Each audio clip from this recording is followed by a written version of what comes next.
उत्तर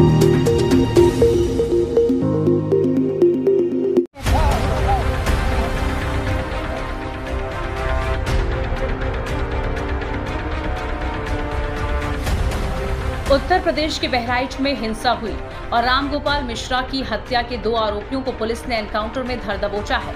इनका नाम सरफराज और तालीम बताया जा रहा है।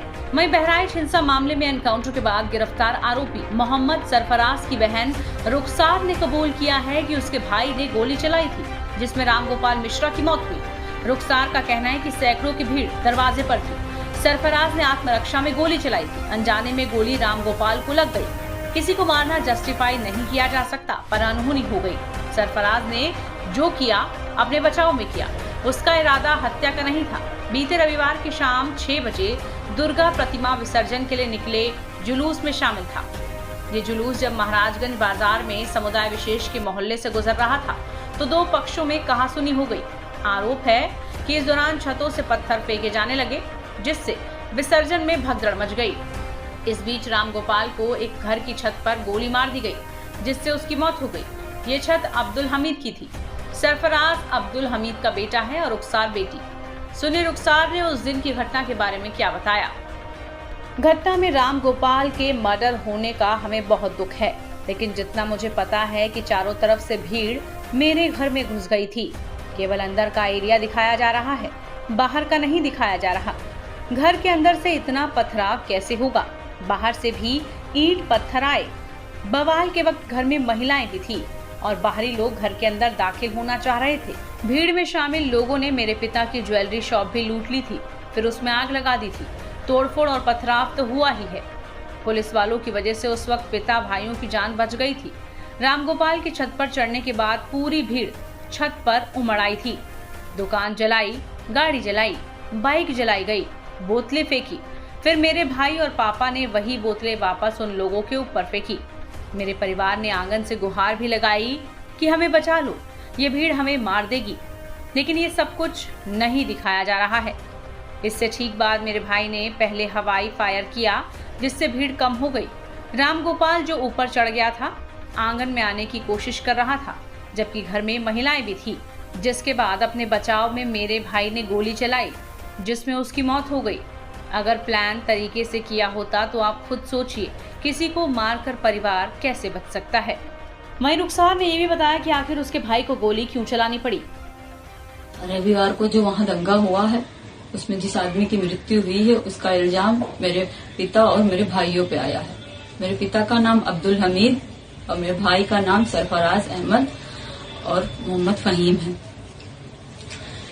उस दंगे के बाद 14 तारीख को एसटीएफ की टीम मेरे घर पहुंची और वहां केवानागंज पहुंची, मेरे ससुराल, और वहां मेरे घर की तलाशी ली। जब वहां कोई नहीं मिला तो वो लोग मेरे पति ओसामा और मेरे देवर शाहिद को लेके चले गए। उसके बाद से उन लोगों का कोई अता पता नहीं चल रहा है।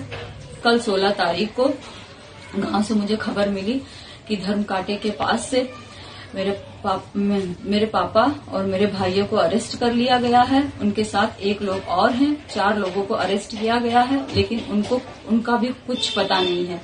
न उनका कहीं कुछ दिखाया जा रहा है, किसी थाने में भी वो नहीं है, न कोई कप्तान कुछ बता रहे हैं, न मीडिया में कुछ पता चल रहा है।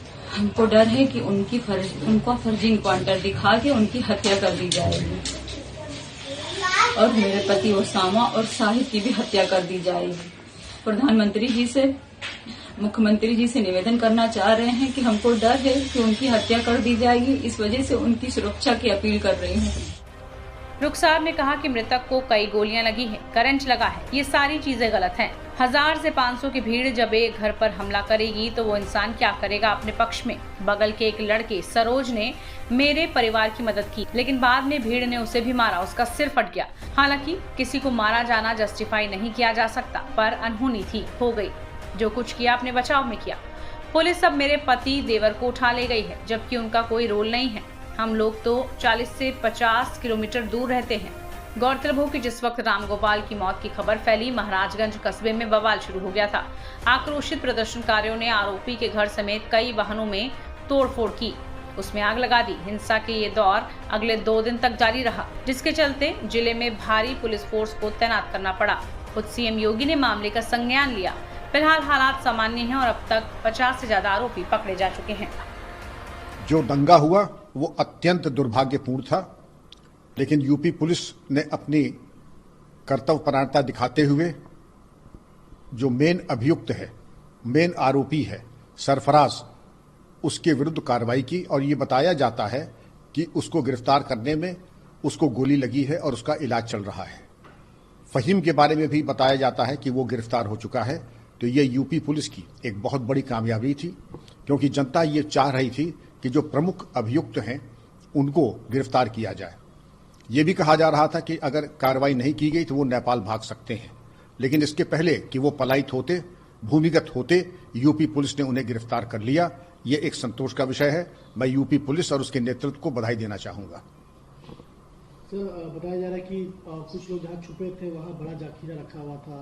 क्या कुछ उनके मन में होगा कि क्या करना अगला कदम? इस तरीके से बड़े जाखीरा रखा हुआ था खेतों में। जिस तरीके से इन्होंने प्रताड़ित कर करके और पीड़ित करके टॉर्चर करके हत्या की है, उससे इनकी जहनियत और मंसूबा साफ मालूम पड़ा। अगर जरखीरा मिला है, इससे स्पष्ट होता है कि ये हिंसक और आपराधिक प्रवृत्ति के लोग थे और पुलिस को चाहिए कि इनके विरुद्ध एनएसए गैंगस्टर एक्ट के अंतर्गत कार्रवाई करे और आवश्यकतानुसार यूएपीए का भी इस्तेमाल करें। और क्या कुछ कार्रवाई सर आगे हो सकती है इसमें? इसमें बहुत कार्रवाई हो सकती है। जो शांति भंग की एक शांतिपूर्ण जनपद है, जनपद बहराइच, उसकी फिजा को विषाक्त करना, पुलिस और जनता के ऊपर इस तरीके से आक्रमण करना, जखीरा रखना और किसी को तड़पा करके इस तरीके से मारना, ये अत्यंत आपत्तिजनक है। माना कि जो मृतक था उसके द्वारा भी एक अपराध किया गया था, लेकिन इसका ये मतलब नहीं है कि उसकी हत्या कर दी जाए या तड़पाया जाए। उनको चाहिए था कि पुलिस के सहयोग से उसको भी गिरफ्तार करवा सकते थे। ये न करके उन्होंने कानून अपने हाथ में लिया और इसका कड़ा संदेश जाना चाहिए पुलिस और प्रशासन की ओर से। पोस्टमार्टम रिपोर्ट आई मृतक की, तमाम ऐसी चीजें जो जोर देने वाली चीजें हैं जो एक दरिंदे कर सकते हैं। इस पे क्या कहना है आपको? बिल्कुल सही कहा आपने। जिस पाशविकता के साथ और अमानवीय कृत्य करते हुए जो प्रताड़ित करके मृतक के साथ दुर्व्यवहार किया गया और उसको पूरी चोट पीड़ा पहुंचा करके टॉर्चर करके उसकी हत्या की गई, ये अत्यंत निंदनीय है। इसकी भर्त्सना की जानी चाहिए। इसीलिए मेरी संस्तुति होगी कि हत्यारों के ऊपर रासुका गैंगस्टर एक्ट और यूएपीए लगाया जाए। सर, क्या लगता है ये पहले से तैयार थे कि इस रोड से ये गुजरेगा, उसके बाद इस तरीके से घटना कृत्य करेंगे हम लोग? तैयारी तो थी ही। अगर पहले से जखीरा तैयार था, पहले से पत्थर तैयार थे, तो इस बात को इंगित करने में कम से कम मुझे कोई संदेह नहीं कि तैयारी थी आक्रमण करने की। सर, लोकल जैसे एलआईयू एआईबी की सब जो सूचना इकट्ठा करते थे, क्या इनका फेलियर है? देखिए, हर चीज परिलक्षित नहीं हो पाती इंटेलिजेंस में, लेकिन प्रथम दृष्टया और अच्छा काम एलआईयू और पुलिस कर सकती थी।